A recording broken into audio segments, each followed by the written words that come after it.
Good afternoon and welcome to Volunteering Victoria's new webinar series. I'm Sarah Sterling, our Sector Development Manager, and today we're diverging from our regular webinar format and I'm pleased to bring you a webinar delivered by Breaking New Ground, an online service provider to learn how organisations can benchmark their volunteer program against best practice using their online self-assessment tool developed in conjunction with Volunteering Australia. This tool provides volunteer involving organisations and volunteer managers with an easy to use resource to work towards meeting the national standards of volunteer involvement. Before I go through some housekeeping and introduce our presenter today, I'd like to acknowledge and pay my respects to the traditional custodians of the land which we call Australia.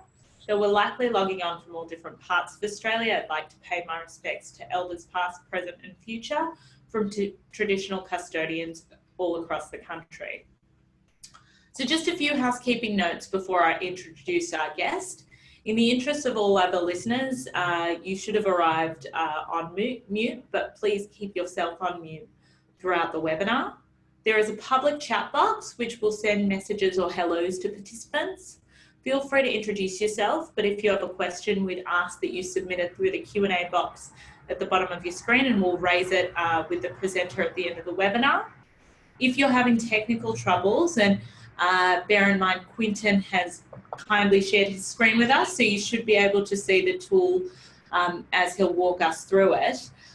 So if you're having technical troubles and can't see that, please either use the public chat box or the Q&A box, and we'll try and assist you with the technology. After the webinar is done, it will be available to stream on Volunteering Victoria's website. It's also worth noting that because it's a slightly different format today, the webinar itself will be a little bit shorter. You'll have the opportunity to ask Quentin questions about the functionality of the tool after he's finished his demonstration. So without further ado, I'd like to introduce my guest, Quinton Jones, who is one of the two co-directors of BNG, which is the leading provider of online solutions for Australian community services and health services providers in the area of quality and service standards, quality management systems, and organisational capacity building. The volunteering self-assessment tool sits on BNG's Standards and Performance Pathways platform, which is an online solution for accreditation, standards, compliance, quality management that carries over 50 Australian national, state, community and health service standards. BNG has over 1,500 customers using SPP, including a number of government departments at both Commonwealth and state and territory levels, as well as industry sector peak bodies. Quentin has extensive experience in governance, risk management, quality improvement and compliance management within the not-for-profit sector and also across a broad range of other sectors at both senior executive and board level. So without further ado, I'll pass things over to Quinton. Welcome. Wow, well, thanks very much, Sarah. That's a much better introduction to me than I give myself. So maybe I could ask you to do that whenever I give a webinar. It'd be my pleasure. Right, well, welcome everybody. I'm going to take you through this tool, which as Sarah said, sits on our Standards and Performance Pathways platform. The tool's actually been around for about 18 months. However, we haven't been promoting it in an active way because we've been kind of waiting for development of the NSVI Quality Mark program as well, because we're hoping and anticipating, and therefore we've been working closely with VASANT in as they progress that process, and we're hoping that this will, for organisations who do go down the trail of a quality mark in the near future, it's anticipated that this will really streamline that process, both for the organisation and also for the quality mark assessors or reviewers. So I'm going to show you all of the functionality that's in the tool. As Sarah has said, we do carry in the platform a range of standards, which, because this is a light tool version of the platform, subscribers just to the tool don't have access to, other than the ACNC not-for-profit governance standards. But just to give you a sense of what's in there, there are a bunch of, towards best practice self-assessment quizzes that organisations can take. And I won't take you through all of these other to call out a couple of interesting ones, which I think are always of interest to any volunteering organisation. And they would be things like the National Principles for Child Safe Organisations, which we've just loaded into the platform, as well as the Rainbow Tick standards, which have been in the platform for quite a long time. So again, if these are of interest to organisations who take up the tool, they can actually kind of upgrade to get access to all of those other standards. But for today's brief webinar, I'm going to show you how it can help you self-assess against and create a quality improvement plan for the national standards for volunteer involvement. So I've just clicked onto the hyperlink that takes us through to this particular standard, and we present all of our standards in the same way. So I should say that with any subscription, an organisation can have an unlimited number of users. So they could be working in different areas, collaborating, assigning tasks to each other. And you don't have to do work in a sequential way. You can jump in and do the work anywhere. So when we click on standard 1, we see that there are 4 modules of questions. And for argument's sake, I'll just jump into volunteer management. And again, all of these quizzes, these modules of questions are presented in the same way. So there's always a little intro about, well, what's this particular quiz about? And then there's a more detailed evidence guide to provide you with a bit more of an overview as well. What are we trying to get to? What are the intended outcomes of the self-assessment questions in this module? And importantly, what sort of evidence documentation should an organisation be able to present in the event that they are actually being independently reviewed for a quality mark, sort of a process. I just need to move that funny thing off the top of my screen so I can, there we get back to that. Whoops, I can't do that. There we go. And then an organisation simply goes through a self-assessment against these questions, the predominantly yes, no, or in a checklist format. So if you answer yes to, do you have current policies and procedures to guide volunteer leadership, you get a nice green tick. And if you go to the next question, do you have a policy and procedure for reimbursing volunteers, for instance? What pops up is an action, as well as hyperlinks through to any resources that we have in our platform that could help an organisation get to yes, if you like, on the question. So here there's a hyperlink through to a volunteer reimbursement policy and a volunteer reimbursement claim form. Importantly as well, though, these actions, all of these actions are automatically captured and collated into an ongoing standards action plan is what we call it, which is a quality improvement plan. So we can choose to assign this particular task to a team member and give that team member a due date by which to do the thing. Okay. Or on another example, and this is about induction process, and we've got a staff induction policy there. You could choose to just leave the action as not assigned, but it will still be caught and captured in your action plan. I'll show you how that works in a second. You know, and for instance, if you didn't have a risk management plan, again, there'd be a nice policy that you could access when it opens. Just to give you a sense of what they all look like, because they're all in the same sort of form. So these are downloadable in Word for an organisation to adapt to their to their own needs. But you can see it's a reasonably detailed policy document that takes an organisation through the process of putting in place a risk management plan and risk assessment and all that sort of stuff. So just coming back to the question, and let's just answer a couple of yeses to show that we've made a little progress. So that's the first part of the self-assessment process, and we'll save our answers.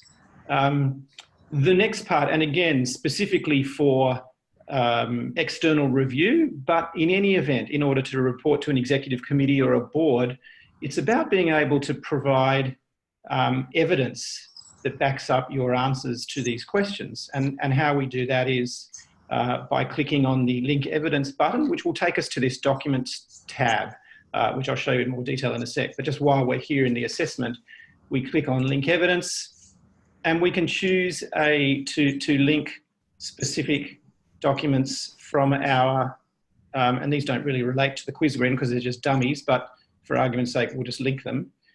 Link these pieces of evidence that we've already got sitting in our documents library to this particular quiz. And that's important because when we generate a self-assessment report, which we can do at any time, those evidence documents will be linked to the relevant indicators of the set of standards and easily accessible for an external reviewer or internally for an internal reviewer. So that's how the self-assessment process works. I mean, it's fairly straightforward, and you can work sequentially through by clicking on next assessment to take you to the very next series of questions, or you can just choose to backtrack and pick another area that you're focusing on at that particular time. And so you can see that right now we've made some progress in that particular self-assessment, volunteer management, and so we're off the mark, if you like. I'm just going to show you how, because we answered no to a couple of questions, how that's actually working in our standards action plan. So you choose the standard that's of interest to you, and you can see here that I've actually favorited because they're interesting to me, or I'm following them, both the ACNC and the National Standards for Volunteer Involvement. So we'll choose national standards, and I want to see all actions or tasks that have been assigned, including not to use, including unassigned tasks. So I'll search for those. And there's that one that we assigned to Dan with a due date of about a week's time, as well as a couple of unassigned ones that we marked. Now, of course, if Dan were coming in, maybe he would just search, well, what's been assigned to me? And it would just be obviously that one coming up. I should say too that when anybody is in the self-assessment process and assigning tasks, and if they're to Dan, Dan would receive an email tomorrow letting him know that he had some tasks assigned to him by me yesterday. And then in the week that the specific task is due, Dan gets a reminder that something has been deadlined for him for this week. So what's also great about this action plan is that when you download it either in a PDF or in Excel, and we play around in Excel more because it's more functional than a PDF. Let me just make that bigger for you. It's a permanent chronology, both of tasks that have been identified as still outstanding, but also tasks that were identified earlier on and have now been marked off. So you can see here that at the moment, nothing has been completed. If I now go back into that self-assessment, whoops, sorry, I've opened photos rather than,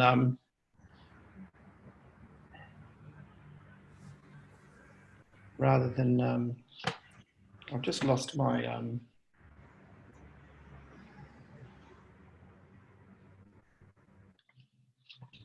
there we go, sorry about that.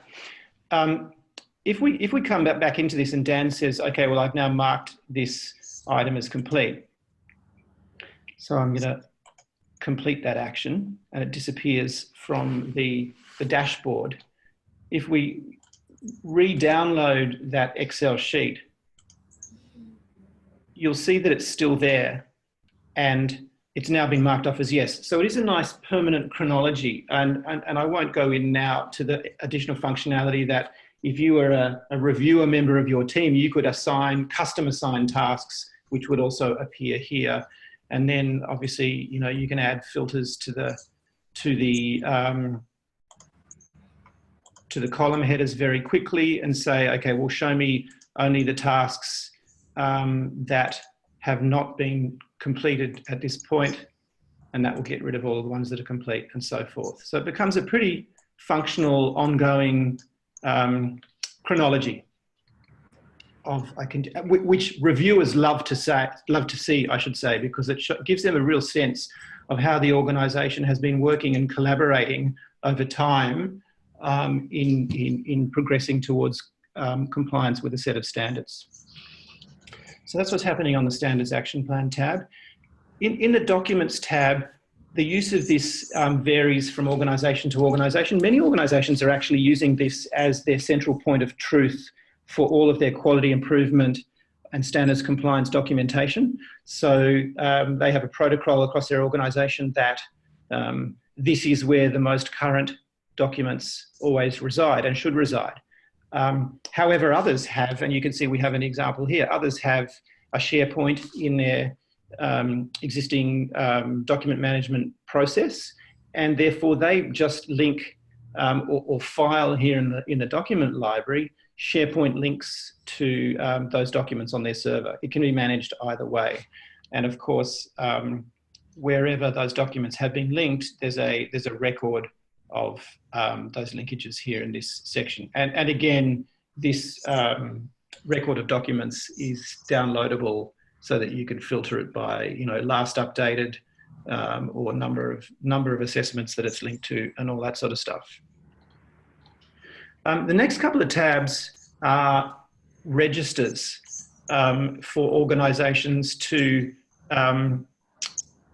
manage other components of their ongoing quality management processes. So essentially, these are very functional spreadsheet style registers, but with additional functionality, so that, for instance, and this is just an example, being a complaints register, at the end of each row of this spreadsheet, again, there's the functionality to assign responsibility for a particular complaint, in this example, to a particular team member, and to link particular documents that are relevant to the complaint, or you know, and all of the sort of functionality you expect in terms of being able to move the rows around. And this is very long, this complaint register, very wide, because we've actually based it on all of the requirements that are necessary under the National Disability Insurance Scheme practice standards. However, it's very easy to reduce the number of columns in any of these registers to something much more manageable. And to give you a reference, for instance, you know, this is a much smaller one where it's just got key items in a organisational risk register, for instance. So these are very tailorable. Planning and performance tab is very similar.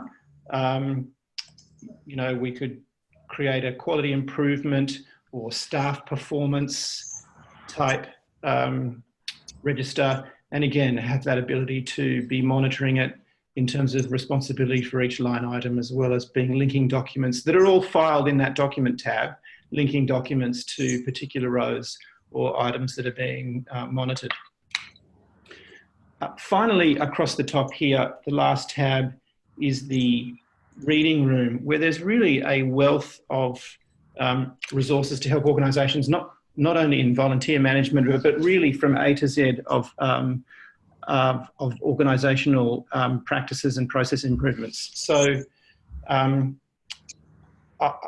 could open any one of these and show you a very long list of topics, or if an organisation wanted to search by something like, okay, well, I need to put in place some a child-safe policy, you'll see a lot of information, for instance, on developing child-safe resources, as well as an actual template, a template policy for a child-safe code of conduct. Or, for instance, something quite topical over the last little while, because the legislation has finally been passed through, and this is going to impact on most not-for-profits one way or the other, depending on their legal status, but best practice would certainly suggest that most, if not all, not-for-profits should be informing themselves of what's required to protect whistleblowers within their organisation, just as a couple of examples.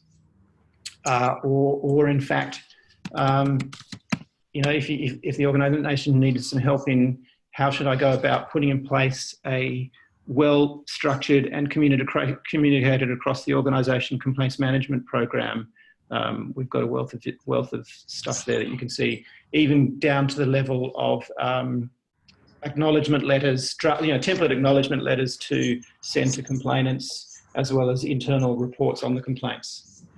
So you can see there's really a lot of information here, in addition to a self-assessment process for the National Standards for Volunteer Involvement tool. Of course, coming back to the homepage, where I favorited the other standard that was interesting to me, all of the same process is something that you can use this same tool for to self-assess against the charities and not-for-profit governance standards, which of course are applicable to all registered charities. Just coming back into the standards, I haven't yet showed you the what happens at the end of the process, or indeed at any time, when you want to have a look at your overall evidence pack. So this is where you open up the evidence pack tab, and you can see at a high level what evidence has been linked to which self-assessments and how progressed you are against each of those. And you can choose to delete the documents at this point, or link further evidence to a particular standard because you're managing at that higher level. You can provide some supplementary comments which will be packaged into your evidence pack, and you can at any time download an archive of a snapshot in time of how you are progressed against compliance with the standards.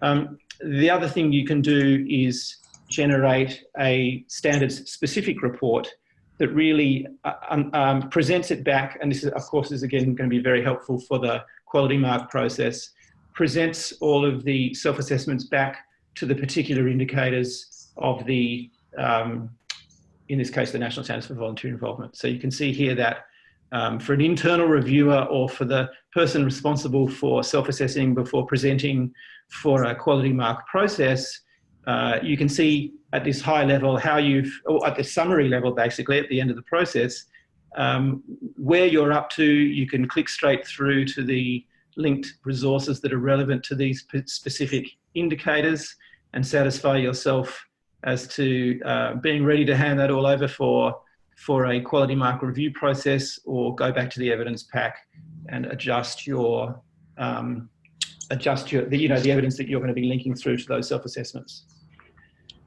So, I should say the very last tab just has a help section where there are very detailed user guides on every aspect of the platform that I've rushed you through at the moment, as well as a getting started video. So really, I guess to summarize all of that, I would say that this is something that we've obviously worked very closely with Volunteering Australia with over the last 3 or 4 years, and in fact we've been involved in this process, actively involved during the actual review process of the current set of standards, and so I guess this is the outcome, being a handy way of tracking all of this, collaborating with team members, and having a central point of up-to-date currency against the National Standards for Volunteer Involvement. So Sarah, I guess I didn't want to bore people too much by making it go too long, so that's what I was planning on taking everybody through. I'm not sure if you've had any questions, or if you'd like to see if there are any questions. No, so I'd like to reiterate to everyone who's online, just now is the time. If you have questions, do type them into the chat box or the Q&A box. And look, from our perspective, one of the reasons we wanted to present this webinar today is knowing that this fantastic tool really hasn't necessarily been as highlighted by all of the state peaks, despite their huge collaboration with Volunteering Australia. So we wanted to make sure that our membership were aware of the tool. But certainly after the webinar has ended, I will send around some further information from Quentin. He sent me a flyer about kind of registering for the tool, as well as I'll send around Quinton's contact information if he's okay with that. Sure, sure, sure. We've just had one quick question, which should be very easy for you to take on the spot, Quinton. What is the URL address to access the tool? To access the tool, that's actually on the flyer which I've given you, Sarah. So it's a long URL, so it's probably easier to circulate that flyer which has the URL in it. So I will circulate that after we're finished with the webinar today. So hopefully that will answer your question, Kelly. I'll make sure that goes out within the hour. Did anyone else have any questions? Nope. Okay. So just one quick question. Do you offer any specific training in the tool once people have registered, Quinton? So the way it works is there are very comprehensive user guides in terms of how to use the tool technically available on that help tab. And you can see bottom right here, we have a conversation box where you can ask questions of the team, which at the moment, which is not too bad, are answered within 20 minutes. And or call us. We don't provide formal training because our experience is that it's actually not necessary. This is a, there's no installation of this. It's hosted in the cloud, so there's no installation. It's simply a login and in your browser, and away you go. And the feedback from more than our 1,500 organisations is really that it is a pretty straightforward and intuitive process. Great. So one further call out if anyone else has other questions they'd like to type in. But I think you've given us a pretty comprehensive understanding of the type of functionality that's available with the BNG tool. So thank you for your time today, Quinton, and thank you all for logging on. Given there seem to be no further questions, I'd like to all just remind you that registration for the Volunteering Victoria Conference is closing at the end of next week. So please make sure that you book your tickets to come along to that. It is, it will be a fantastic 2 days of learning together. The other thing that I would say is just given the conference, we will be taking a break from presenting webinars, and our next webinar will be after the conference on the on the 27th of June, so the week after the conference. And registration for that is open now, and that is going to be focused on inclusivity and volunteering, so supporting volunteers with a disability in your organisation. And we're going to be hearing from a volunteer manager and the person with a disability that she supported, and they're going to talk about their relationship and what things worked in terms of making the volunteering opportunity more inclusive. So thank you all for your time today, and I'll switch off the webinar now. Thank you. Thanks, Sarah.